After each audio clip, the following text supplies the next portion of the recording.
following is a chapter reading by the Worm Audiobook Project.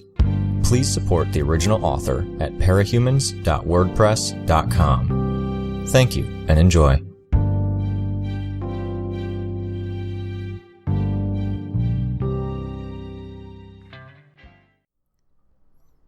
Arc 22, Chapter 5. Abandoned. The word hit me before I was fully conscious, as though my brain had grasped the idea before I even had half of a brain functioning. My father, gone. My lawyer was gone as well. Not such a big surprise. I'd gone all out, held little back, and I'd given no apparent justification. To them, to my dad especially, I would have looked like a monster. Fitting, because I'd been one. I was one. Was that a label that was affixed to me permanently now? My mind was wandering more than it should have. My head hurt. I tried to focus, turning to my bugs. Except my swarm was nearly gone. Only a small fraction remained. Hundreds, if that. My bugs had carried out the last order I'd given them, to attack, before I was knocked out. I knew that. What confused me were the other behaviors my bugs had performed. They'd spread out and searched my surroundings, and they'd been gunned down en masse by Kidwin's drones. I could sort of understand that, especially if they were actively searching for the last targets I'd given them. That, and I could picture myself unconsciously wanting to check for incoming threats and assess the battlefield before the tranquilizer took hold. Odd, fucking inconvenient, but understandable. But the fact that the bugs had spent the time I was out to weave lengths of silk cord, that was unusual, something out of place. It was something I'd taken to having my bugs handle in the background at any given moment, but why would I carry it out in my sleep? I was pretty sure I hadn't given that order, which left only 3 real possibilities. Either my unconscious mind had willed it while I slept, or my passenger had. Unnerving. More unnerving was the third possibility, that there wasn't a real distinction between my unconscious mind and the passenger. I sat up, contorted in pain, as I felt bruises and cuts making themselves known, and then groaned as my expression shifted and I felt the damage above and around my eye. There was a wound.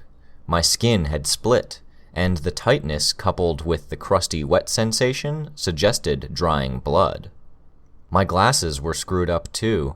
Tag had knocked one lens out of the frame when he'd slammed my face into the table.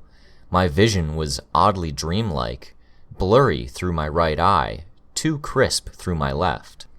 I moved my hands to move my glasses, and felt the heavy-duty cuffs encasing them.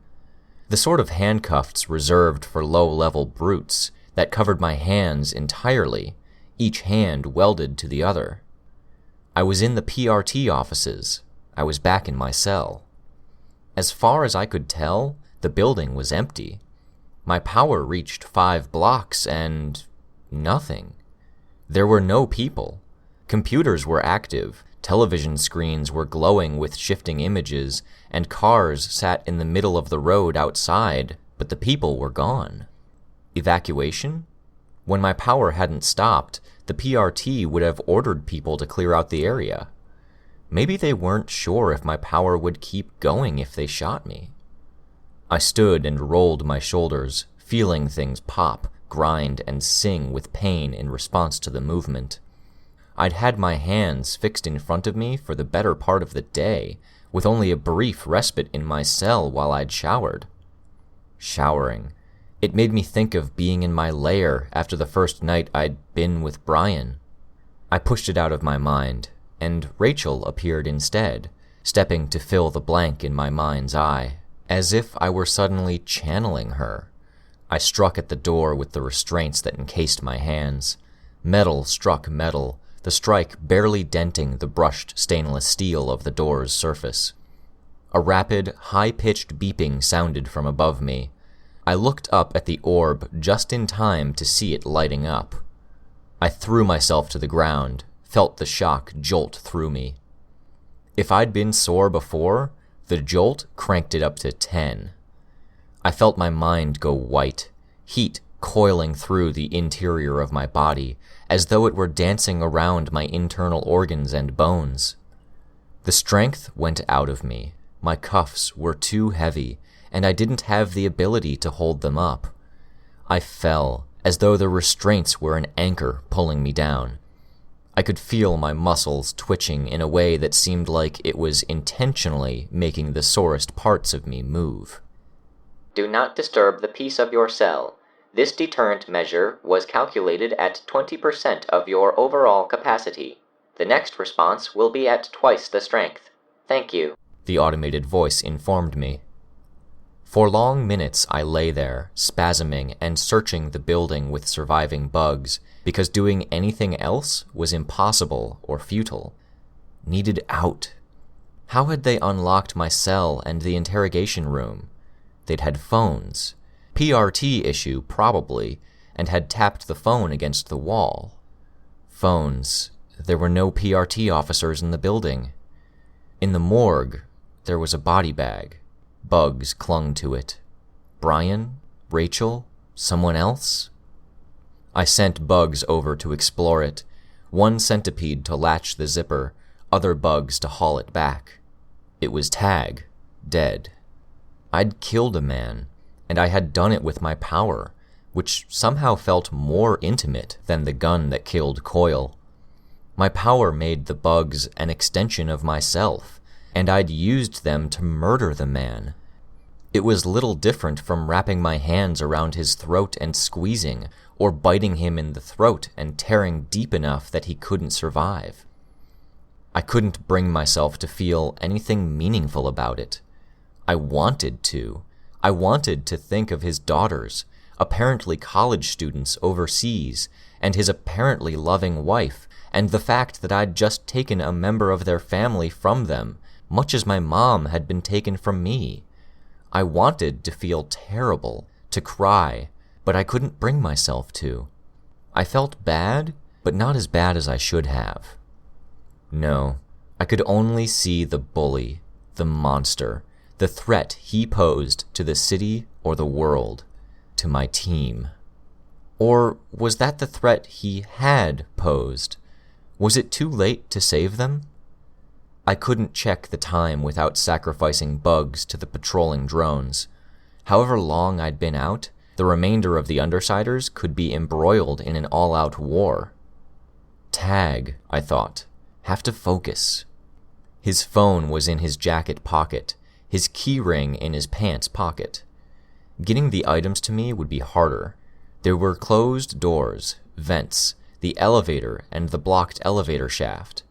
The morgue was in a separate building, joined to the PRT office at one corner.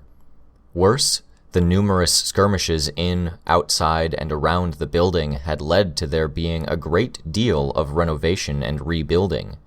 New things were that much harder to get bugs through. There were no open grates, no gaps in air conditioning ducts or anything in that vein. There had to be a way. I was down to a few hundred bugs, barely enough to matter. I wasn't about to brute force my way through anything. I thought of the hole Alexandria had put in the roof during her hurried exit.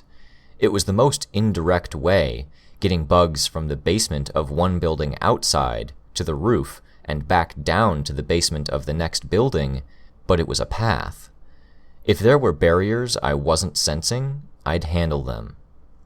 Working together, bugs began dragging the keys and smartphone down the hall to the mortician's office. Windows, squat, looked out at the parking lot, no doubt intended more to bring natural light into the office than for the sake of the view. I knew before approaching them that the windows were open. There was fresh air flowing into the hallway, and my bugs could sense the shifting air currents. A screen blocked the way. Not a serious issue. The bugs started chewing through the individual wires, while the bugs with the phone and keyring began binding the items in silk, connecting them to a line. Minutes passed while the bugs made their way up to the hole in the roof, down the shaft to the ward's headquarters, 1 floor below me, and to the elevator. The stairwell was blocked off. The elevator, the buttons. I had the largest bug ram it. Nothing. Feeble at best. The wiring. Could I hotwire it like someone hotwired a car? Getting into the walls wasn't as hard as it should have been. Rachel had done a little damage when she'd attacked with the dogs a week ago.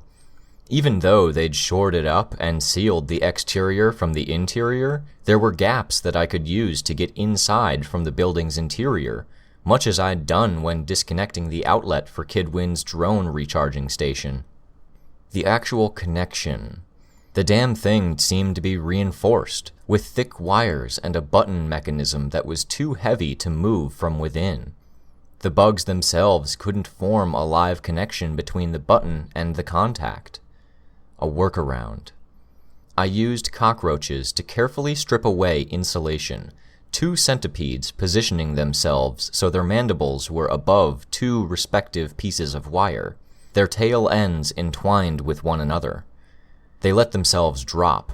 Their bodies bridged the gap between the wire behind the contact and the wiring by the button. The centipedes died in an instant, and the door opened. I dragged the smartphone and the keys in, being careful to use bugs to bridge the gap so the phone and the keys wouldn't fall through, and then let the elevator carry the bugs to the floor above. The doors opened automatically as the elevator arrived, and I brought the items out the same way. The bugs began the slow process of bringing the phone to a point high enough on the wall. I spent the time recovering, flexing my muscles until I was sure they moved right. I had to draw out more silk to have a line strong enough, and set to reeling it in, anchoring one end at the corner of the doorframe, pushing up with the bugs and looping any slack around the corner of metal.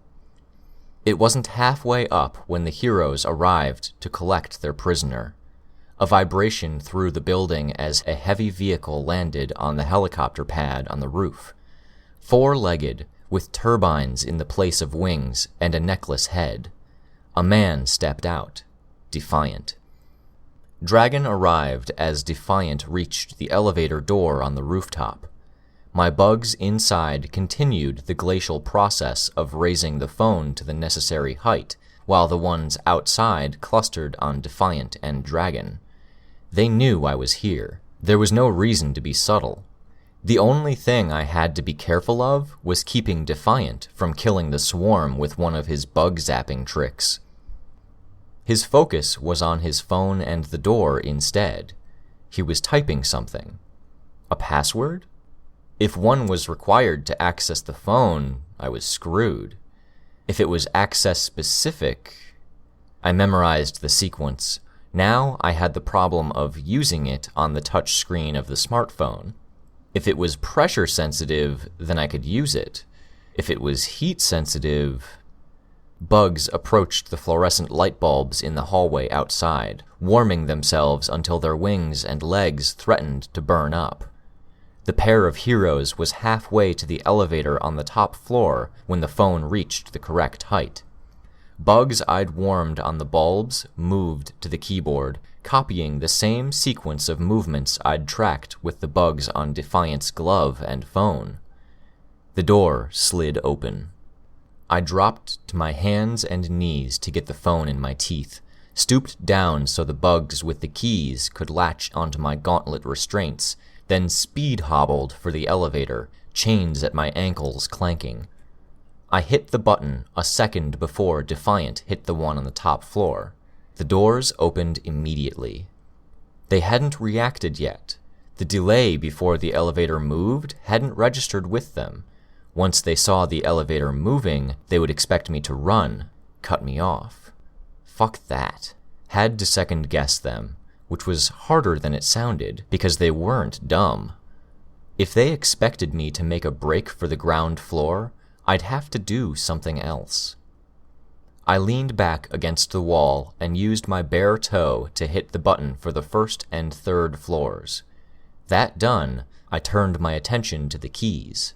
The phone went into one pocket, moved by a swarm of bugs and the slope of my arm.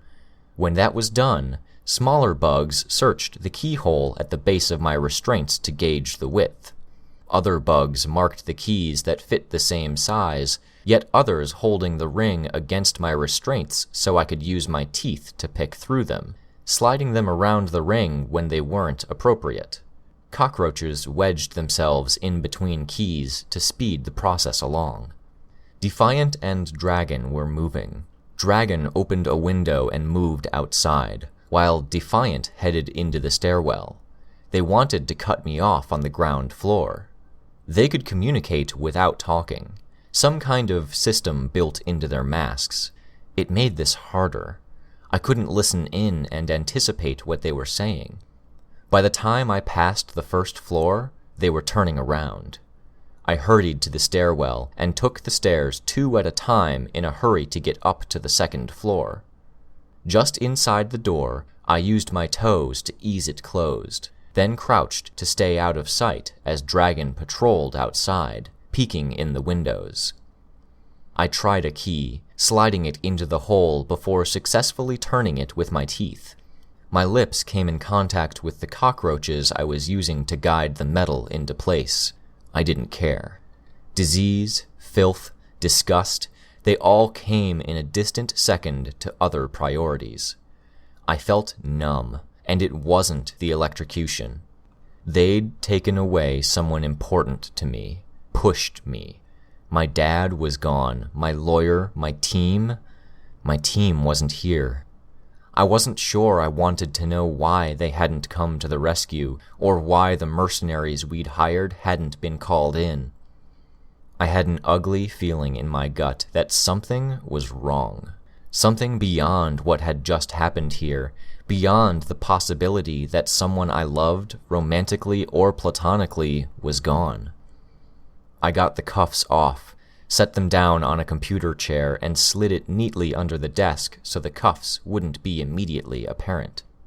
My hands were free. I needed tools, and I needed weapons. I scooped up silk cords from the floor, where they'd been abandoned by the bugs that had been working on them. Not much. Most were short, but it was something. I set my bugs to splicing them together. One 20-foot rope was more use to me than 10 cords that were each 2 or 3 feet long. Other priorities. Those fucking drones. I could see them, footballs with one end sawn off, carried aloft by anti-gravity panels like the ones from Kid Win's skateboard. I could see one switch modes, unfolding and reconfiguring to an entirely different setup, from white to red. I used my body to block its line of sight to my swarm, trusting that it wouldn't do any serious damage if there was a human in its line of sight, then grabbed the thing out of the air and shoved it into a desk drawer. I shut the drawer firmly before blocking it with a box of paperwork. I'd slipped out of the pair's grasp for just a moment. I had little doubt they'd pull some other solution out of their tinker caps before long. I crossed the room to get a second drone, picking up a trash can from beside one desk, catching it like I might catch a large butterfly in a net, and then planting it on the ground, moving a monitor from someone's desk to sit on top. Once the way was clear, my swarm worked to catch up. Tag's phone wasn't good for anything more than access until I figured out his password. A check of the phones failed to give me a dial tone. Dragon's work? This floor was where the PRT officers worked. It was where they got briefed and debriefed, and where they typed up their paperwork. I'd observed them at work with my bugs, had seen the patterns and figured it out in advance. I'd also seen where they kept their stuff. Tag's phone and the code Defiant had used served to open the supply room. In the same moment the lock opened, Dragon turned around and made a beeline for the stairwell, using her jetpack to pick up speed. Defiant changed direction only a moment later. She'd tapped into the security system, no doubt. Defiant would know the building's layout if he had any of his old technology. I couldn't give them any advantages, and if she had eyes on the security system, it would eliminate any possibility of me evading them. I set bugs to chewing on the lines that fed into the building from outside. The boxes were locked, but I had Tag's keys and nothing to lose. Fully aware of Dragon and Defiant's approach, I worked my way through the keys in much the same way I had with the keys for the cuffs. The lights abruptly went out. After a moment, the lights came back on, with a dim red glow, the backup generator. I started to work on that as well. I could fight in darkness. I wasn't sure they could. I could hear them walking by the time I got the box open. Grenade launchers with special shells. I turned a grenade launcher over in my hands before figuring out how to open it and load the cartridges. Each was color-coded, with a symbol and 2-letter code stenciled on it.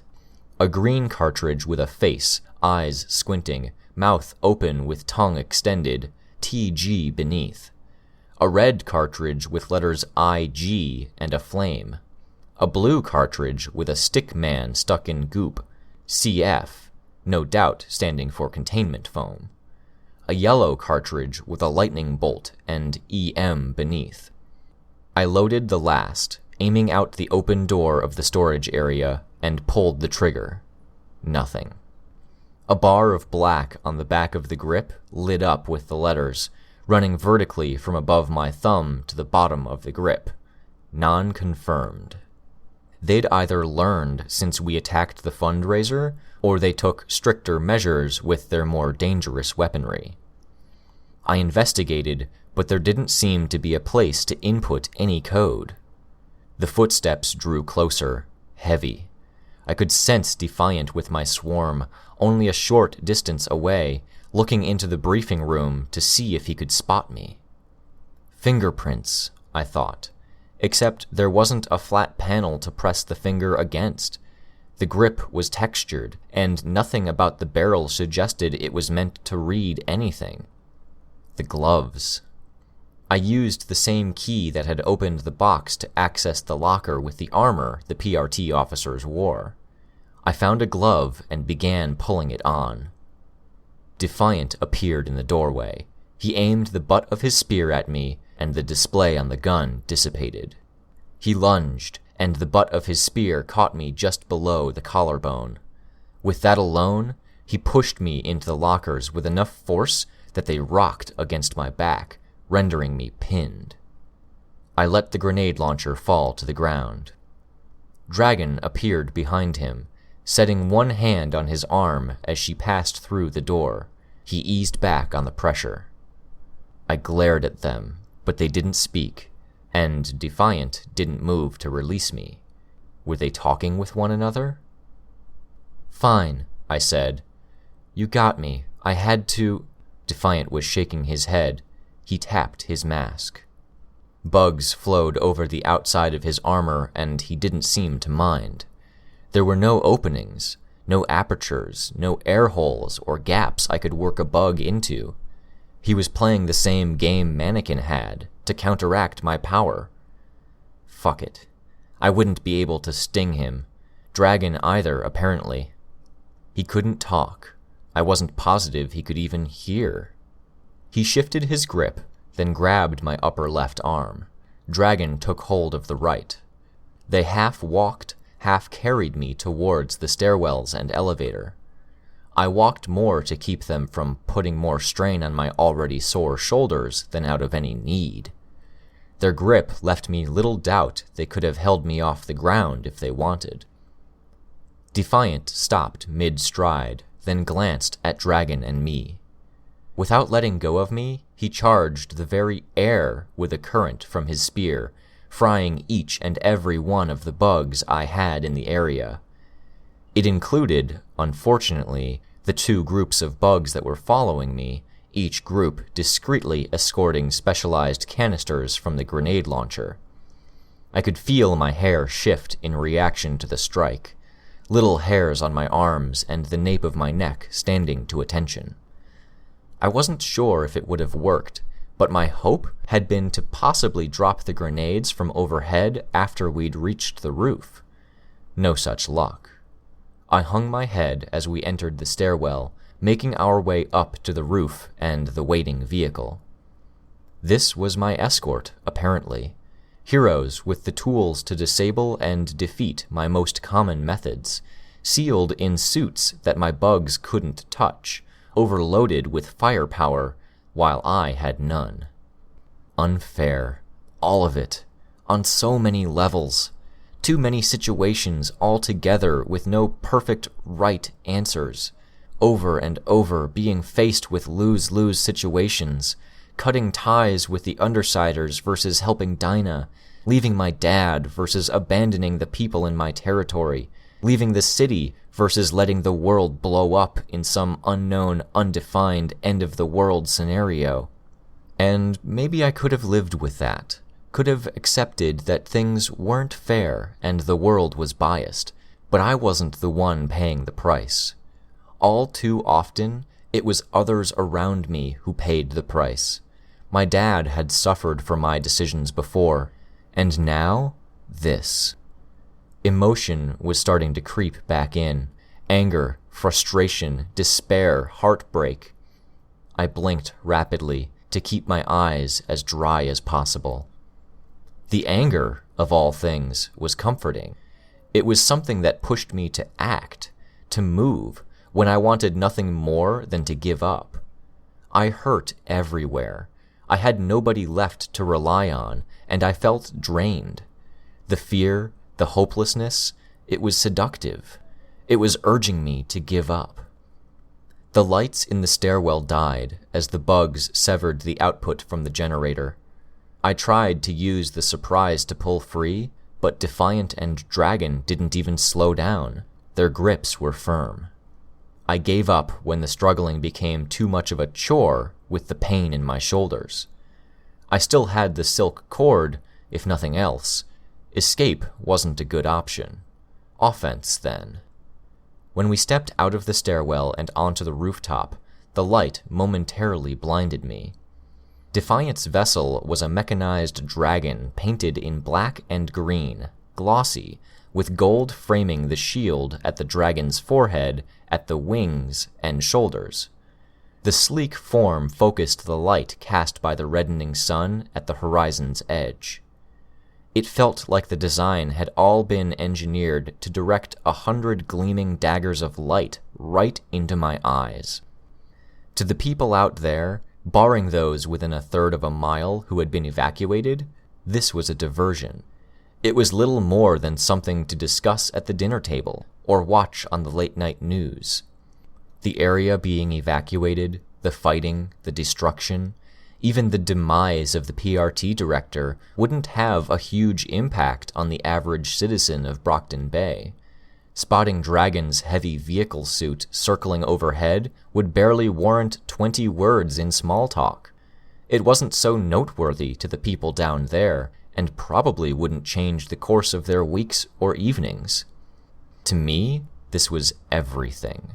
It was the rest of my life, my friends, my father. I'd lost someone, Brian or Rachel, the only people who would fit the bag. I was doing what I could to avoid dwelling on it, glad that I hadn't yet confirmed it either way, because it let me feel like it was Rachel when I was thinking about Brian, or vice versa. It couldn't end like this. I didn't want to get taken in. I had to find a way. My plan, as minor and feeble as it was easy enough to put into action, with him holding me like he was. My bugs moved down the length of his arm, then traveled around his midsection twice, with the cord following them. There were only 2 people to tie Defiant to. Doing it to myself would be nearly useless. That left only Dragon. I bound the other end around her left foot. The slack trailed several feet behind us. A cord as thick around as 2 of my fingers put together, as strong as steel. "Before you take me in," I said, "could I have a word?" Dragon turned to look at me, but didn't speak. "A word with Defiant," I said. I'm not going to try anything. He doesn't even have to say anything. It's sort of a last request. Defiant's mask opened with a barely perceptible noise. A last request? He made it a statement rather than a question. We can talk in the Pendragon. There's no need. I spent the day in a cell. I wanted some fresh air. Sue me for thinking you actually meant something when you apologized, that you were sorry for not being fair to me back then. I sounded more petulant and bitter than I liked. He glanced at Dragon, and the silence suggested there was a dialogue happening. It's rude to whisper, I said, again more petty than I wanted to be. She can't speak out loud, Defiant said. It's complicated to explain. She's under certain restrictions, many related to the PRT, and we'd agreed we didn't want to win like that back at the school. The only way for Dragon to stop was if I stepped in and made her stop, and she was hurt in the process. The recovery is slow. Only if he made her stop? Because the PRT would be harsher with her, with whatever leverage they had over her? I thought. Was that something I could use? What did they have on her that they didn't have on the hero on probation? Thank you, I said to Dragon, for doing that. She gave me a curt nod in response.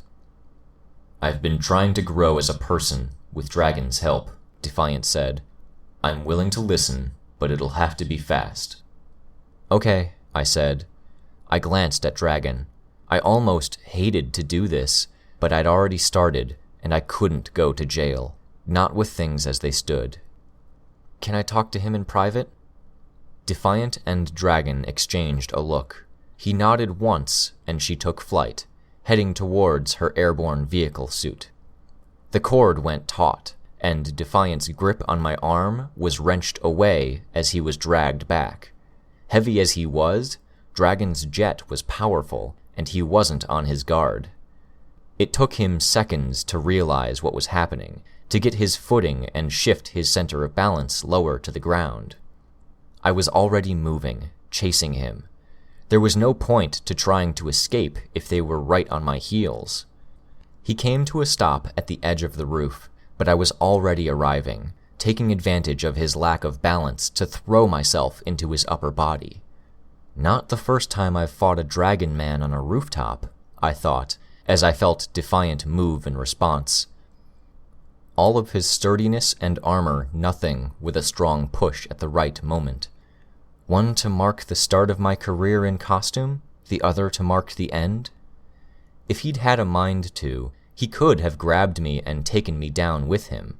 Maybe Armsmaster would have, but Defiant twisted as he tilted backwards, drawing his folded-up spear and striking out in the same motion. It bit into the concrete on the rooftop's edge, the head expanding for a more secure grip. I kicked the spear, as if I could dislodge it, but only succeeded in hurting my foot. Dragon caught me a moment later, pushing me away. She offered Defiant a hand, and he used both her grip and the spear to right himself, pulling himself back from the ledge.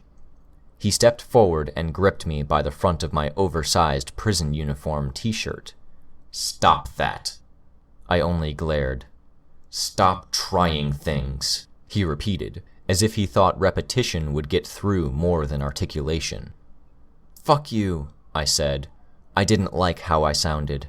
The guise of confidence I was so used to wearing was slipping away. Fuck you and the people you work for. I don't know why he said, then he stopped abruptly. Was Dragon interrupting? You bastards, I said. I could feel the veneer starting to crack.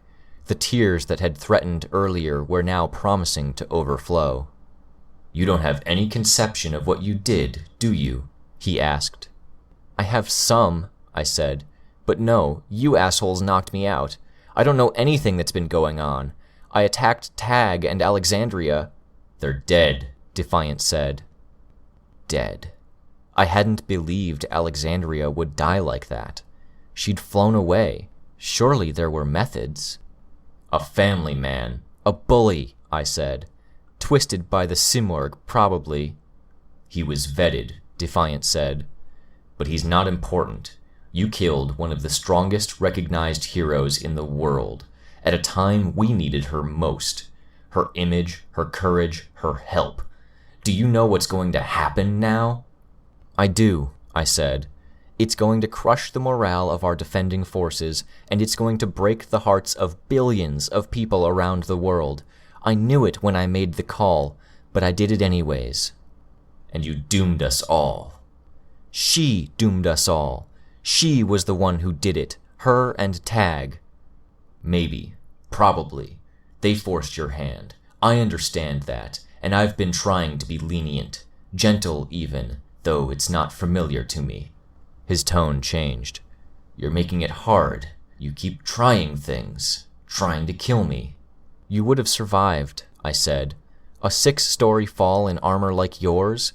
I could have run while Dragon looked after you, gotten my hands on another weapon or something. He didn't answer right away, but there was nothing indicating an exchange between him and Dragon. His voice was tight with restrained anger when he said, "You could make this easier." I don't want to make this easy, I said. As long as you work for them, I'm going to fight you. You want to know what Alexandria did? She and Tag convinced me that the PRT is more trouble than it's worth. If we have to rely on them to win this, then we don't deserve to win. That's a choice you just made for a whole planet of people, Defiant said. A choice I'm making for me. I think we can find a way past the end of the world. It can't be impossible to survive the meantime without the PRT. This isn't going to work. The voice was female, and it came from Dragon's direction. I'm having my doubts as well, Defiant said. We're low on options, the voice sounded. It wasn't Dragon, but someone communicating through a speaker on her shoulder. I recognized the voice. Miss Militia. Where is she? I asked. Defiant pointed at Dragon's airborne craft. You're not just here to arrest me? I asked. No, Defiant said. Or we weren't, until you decided to try to push me off a building. Now I'm reconsidering. Tell her the plan, Miss Militia said through the speaker. We don't have any more time for reconsidering or anything else. Time? I glanced over my shoulder at the sun on the horizon. It was still 20 or 30 minutes from sunset. I must have been out for an hour or so. But the deadline didn't matter anymore, did it? The Undersiders should be attacking already. After being attacked, it was almost inevitable if Gru or Rachel... I shook my head. No. Skitter. Too many things that hadn't made sense. The fact that the Undersiders hadn't gone on the offensive, or rescued me here after the PRT left me in my cell. Alexandria keeping to her schedule. The little clues she'd given, like reminding me she could be drowned. The baiting, the pressure, even from the moment Tag was introduced. Even the way she'd avoided stopping Coil, avoided stopping us. The way she hadn't stepped in against the Nine or against Echidna at first. There had been something bigger going on. Why? For what? I asked. A ruse? Playing me? Yes, with one tragic mistake that we're all about to pay for.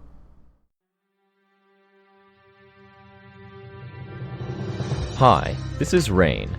You just finished listening to a chapter from Arc 22, Cell, from the web serial Worm by J.C. McCrae.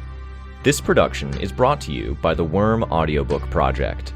If you would like to know more about us or to volunteer your own services, please check us out at audioworm.rein-online.org.